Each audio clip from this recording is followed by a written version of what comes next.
করিম কিন্তু কিছু করছে না, এটা আমি তোমাকে কনফিডেন্স দিচ্ছি। আমার বাবা মারা গেছে 96-এ, বাবার দিব্যি করে বলছি, আমার সাথে কোনো আলোচনা হয় না।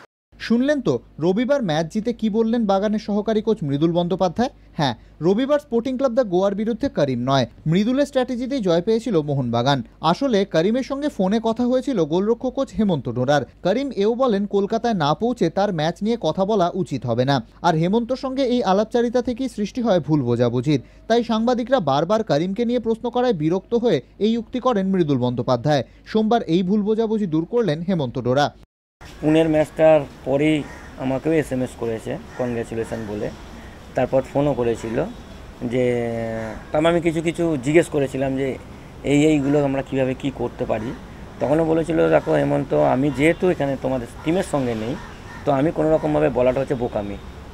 তো তুমি যেহেতু আমার সঙ্গে এখানে মন মানে 2 বছর ধরে ছিলে, তো তুমি জানো যে আমি কীরকম পছন্দ করি, কী প্র্যাকটিস পছন্দ করি, কীরকম ডেড বল সিচুয়েশান পছন্দ করি, আমি কীভাবে প্লেয়ারদের মোটিভেট করি। তো তুমি অ্যাকর্ডিংলি তুমি সেরকমভাবে তুমি সেটাকে চালিয়ে যাও, যাতে আমি এসে যেন একটা ঠিক আমার মনের মতোভাবে আমি সেটাকে পাই।